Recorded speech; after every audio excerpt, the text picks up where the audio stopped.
सोलापूर जिल्ह्यासाठी खुशखबर। पुणे जिल्ह्यात जोरदार पाऊस सुरू झाल्याने उजनी धरणाकडे 25,000 क्युसेक विसर्गाने पाणी जमा।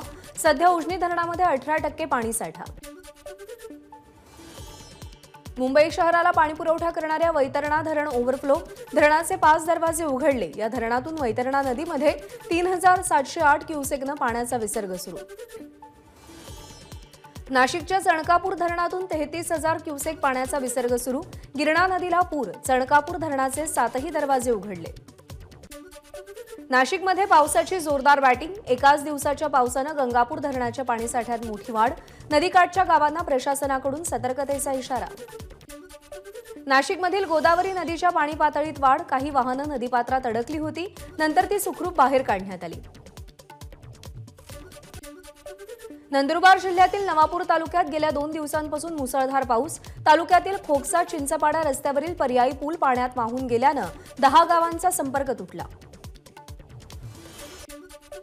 सिंधुदुर्ग जिल्ह्यात पावसाची हजेरी। कणकवली, वैभववाडी, कुडाळ, दोडामार्ग तालुक्यामध्ये पावसाची दमदार हजेरी। बळीराजा सुखावला।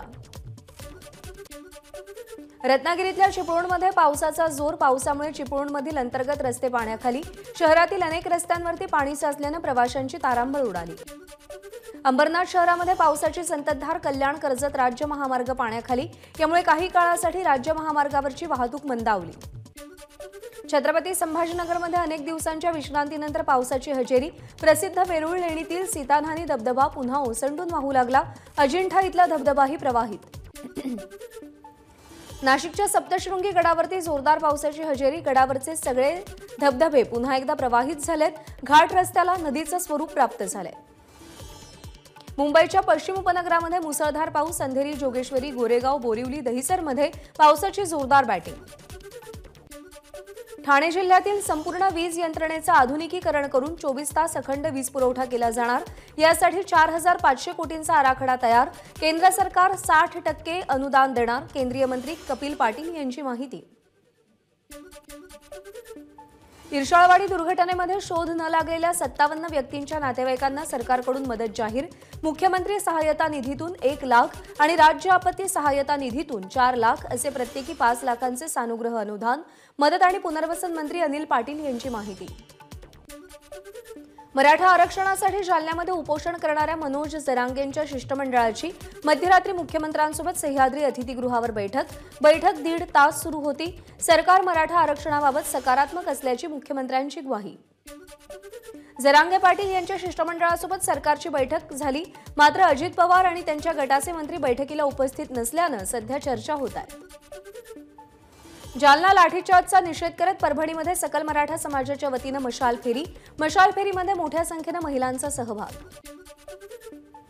बुलढाण्यातील खामगाव आणि मोताळ्यामध्ये मनोज जरांगे यांच्या आंदोलनाला पाठिंबा देण्यासाठी मराठा समाजाकडून ठिय्या आंदोलन।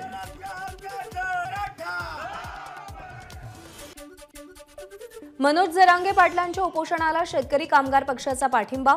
शेकापचे नेते डॉक्टर बाबासाहेब देशमुख यांनी जरांगे पाटील यांची भेट घेतली। पिंपरी चिंचवडमध्ये मराठा क्रांती मोर्चाच्या पदाधिकाऱ्यांचं उपोषण। मनोज जरांगे पाटलांच्या उपोषणाला पाठिंबा। नवविवाहित जोडपं लग्नाच्या दुसऱ्या दिवशी जालन्यातील उपोषणस्थळी पोहोचलं। मनोज जरांगे पाटील यांची त्यांनी भेट घेतली। विदर्भातील ओबीसी समाजाचं रविवारपासून राज्यव्यापी आंदोलन। ओबीसी नेत्यांकडून आंदोलन स्थळाची पाहणी सुरू। ओबीसीतून मराठा समाजाला आरक्षण नको या मागणीसाठी भंडाऱ्याच्या जिल्हाधिकारी कार्यालयासमोर ओबीसी बांधवांचं धरणं आंदोलन। मराठ्यांना ओबीसीतून आरक्षण देण्यास, कुणबी प्रमाणपत्र देण्यास ओबीसींचा विरोध। ओबीसी जातीय जनगणना तात्काळ करण्याची मागणी। हैदराबाद येथील निजामकालीन दस्तऐवज समितीच्या हाती। निजाम काळामध्ये मराठवाड्यामध्ये 38% लोकसंख्या कुणबी समाजाची। समिती अभ्यास करून सरकारला अहवाल सादर करणार। मनसे अध्यक्ष राज ठाकरे आज पुणे दौऱ्यावर। मनसेच्या वतीने आयोजित गणपती तुमचा किंमतही तुमची या कार्यक्रमाच्या उद्घाटनासाठी राज ठाकरे उपस्थित राहणार। शरद पवार गटातर्फे निवडणूक आयोगामध्ये उत्तर दाखल। अजित पवार गटाने केलेले सगळे दावे फेटाळले। तसंच 9 मंत्र्यांसोबत अजित पवार यांच्यासोबत गेलेल्या 31 आमदारांच्या विरोधातही अपात्रतेची याचिका दाखल। ठाकरे गटाचे आमदार रवींद्र वायकरांना हायकोर्टाचा दिलासा नाही. वायकर यांच्या पंचतारांकित हॉटेलला दिलेल्या सगळ्या परवानग्या पालिकेकडून रद्द करण्याचा निर्णय योग्य, हायकोर्टाचे निर्देश. मुंबईमध्ये शिवसेना भवन इथे शिवसैनिकांनी बॅनर्स लावले. कमळाबाईची पालखी वाहण्यासाठी शिवसेना निर्माण केली नाही या बाळासाहेब ठाकरे यांच्या वक्तव्याचा बॅनरवर उल्लेख. उद्धव ठाकरेंकडून अहमदनगर जिल्ह्यातील दुष्काळग्रस्त भागाची पाहणी, शेतकऱ्यांशी संवाद साधला. आरक्षणाचा मुद्दा सोडवण्यासाठी विशेष अधिवेशन घ्यावं, उद्धव ठाकरेंची सरकारकडे मागणी. उद्धव ठाकरे फारच उशिरा दुष्काळी दौऱ्यावर गेले. 1 महिन्यापासून शेतकरी टाहो फोडत होते. पाऊस पडल्यानंतर त्यांना जावंसं वाटलं. मंत्री अनिल पाटील यांची उद्धव ठाकरेंच्या अहमदनगर दौऱ्यावर टीका. जळगाव महानगरपालिका निधीतून उभारण्यात येत असलेल्या शिवाजी महाराजांच्या पुतळ्याच्या अनावरणावरून संभ्रम. समारंभ कोणाच्या हस्ते याचा सस्पेन्स कायम. मुख्यमंत्री एकनाथ शिंदे यांच्या हस्ते की उद्धव ठाकरेंच्या हस्ते अनावरण होणार याचा निर्णय आज होईल. एसटी गाड्यांसह सर्व स्थानकांच्या दुरुस्ती, स्वच्छतेसोबत हिरकणी कक्ष उभारणीची गरज. जेजुरी स्थानक अद्ययावत करा. खासदार सुप्रिया सुळे यांचे मुख्यमंत्री एकनाथ शिंदे यांना पत्र. भारत जोडो यात्रेला 1 वर्ष पूर्ण झाल्याच्या निमित्तानं राज्यामध्ये काँग्रेसकडून जनसंवाद यात्रा. विरोधी पक्षनेते विजय वडेट्टीवार यांची उपस्थिती.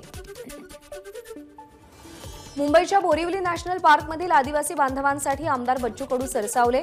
वांद्र्यातील जिल्हाधिकारी कार्यालयामध्ये बैठक. आदिवासी बांधवांना मूलभूत सुविधा देण्याची मागणी. बुलढाण्याच्या मेहकरचे आमदार संजय रायमुलकर यांनी शासकीय अधिकाऱ्यांना सुनावलं. संजय गांधी निराधार अनुदानाप्रकरणी अधिकाऱ्यांना खडे बोल सुनावले.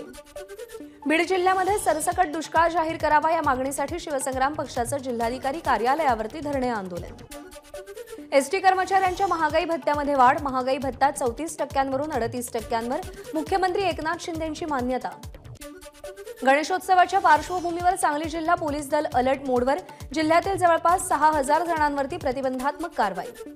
नाशिक पुणे महामार्गावरील रस्त्याची चाळण, वाहन चालकांची मोठी कसरत.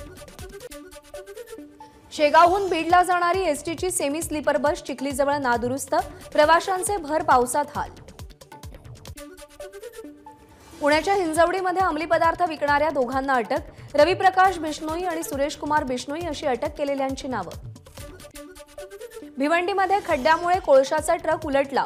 शोरूममधील दुचाकींचं मोठं नुकसान.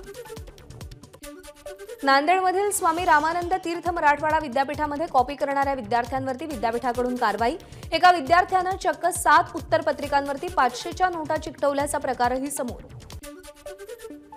राष्ट्रीय महामार्गावरती शस्त्राच्या धाकावरील दरोडा प्रकरणाचा पोलिसांनी छडा लावला. कारसह 4.5 कोटी पळवणाऱ्या आरोपींना अवघ्या 5 तासात अटक. कराडला सर्वात मोठं वैमानिक प्रशिक्षण केंद्र नाईट लँडिंग यशस्वी झालं. विद्यार्थ्यांना विमान चालवण्याचं प्रशिक्षण देणं इथे सुरू झालंय. अँबिशियन्स एव्हिएशन फ्लाइंग क्लबचे संचालक परवेज दमानिया यांची माहिती.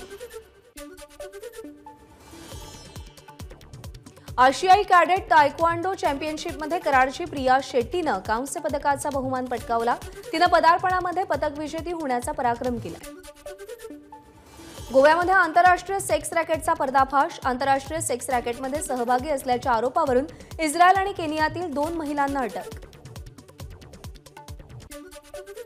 राष्ट्रीय राजधानीच्या काही भागात पावसाच्या हलक्या सरी. दिल्लीतील काही भागात काल रात्री पावसाचं आगमन झाल्याचं चित्र.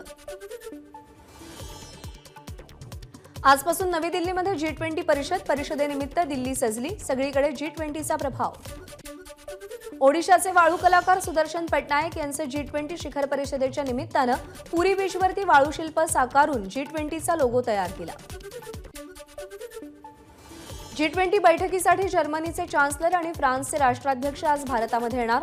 जर्मनीचे चान्सलर ओलाफ स्क्लोज आणि स्वागत राज्यमंत्री भानुप्रताप सिंग वर्मा तर फ्रान्सचे राष्ट्राध्यक्ष मॅक्रॉन यांचं स्वागत राज्यमंत्री अनुप्रिया सिंग पटेल करणार. G20 शिखर परिषदेसाठी जगभरातील प्रमुख नेते भारतात. प्रत्येक नेत्याचं स्वागत भारतीय मंत्र्यांकडून केलं जाणार. पंतप्रधान मोदींसोबत G20तील देशांची द्विपक्षीय चर्चा.